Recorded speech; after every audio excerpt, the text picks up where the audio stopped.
আজ আমাদের নতুন বাড়িতে এসে খেলাম বিরিয়ানি। হ্যালো এভরিওয়ান, আমি গৌরী। আরও একটা নতুন দিনের নতুন ভিডিওতে তোমাদের সকলকে স্বাগত। সকালে আমার টিউশন শেষ করে আমি চলে এসেছি ক্যানিং স্টেশনে। আর জানো তো, আগেই কথা হয়ে গেছিলো মায়ের সাথে ফোনে, মা ক্যানিংয়ে এসে আমার জন্য ওয়েট করবে। মার সাথে মিট করে আমি আর মা মিলে বাড়িতে চলে এসেছি। আর তারপরেই বাড়িতে যেসব রান্নাবান্না ছিল সেগুলো মোটামুটি খেয়ে ওই 2-10 মিনিট রেস্ট নিতে পেরেছি। আর আমাদের ট্রেন ছিল 3টে, তাই আমি মা একটা টোটো ভাড়া করেছিলাম, সেটা করে চলে এসেছি স্টেশনে। আর আজকে ট্রেনটা অনেকটা ফাঁকাই ছিল।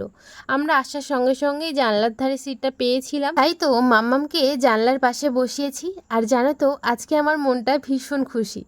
আমি তোমাদের সাথে যে নতুন বাড়িটার কথা বলছি, সেই বাড়িটা হচ্ছে আমার বাবার নতুন বাড়ি। আমার বাবা খুব ছোট্ট করে একটা বাড়ি বানিয়েছে। এই জমিটা না, যখন আমি জন্মেছিলাম সেই বছরেই নাকি বাবা কিনেছে। এটা না আমার মায়ের কাছ থেকে শোনা, আর এত বছর ধরে জমিটা শুধুই পড়েছিল। বাট আজকে একটা ছোট্ট বাড়ি হলেও সেটা আমার বাবার বাড়ি, আবার নতুন বাড়ি বলে কথা। আমার না ভীষণ খুশি লাগছে নিজেকে। আমি সব সময় ভাবতাম আমার বাবার একটা ছোট্ট বাড়ি হবে, যেখানে আমরা এসে থাকতে পারবো। এই হচ্ছে আমার বাবার ছোট্ট একচালা বাড়ি।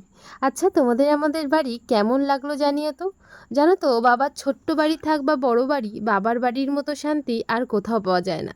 আমাদের নতুন বাড়িতে আজ আমরা প্রথম সবাই মিলে একসাথে থাকবো, আর সেই আনন্দেই রাতে খেয়েছি বিরিয়ানি, চিকেন চাপ আর সবশেষে আইসক্রিম। তোমাদের আমার ভিডিও কেমন লাগলো জানিও কিন্তু। টাটা।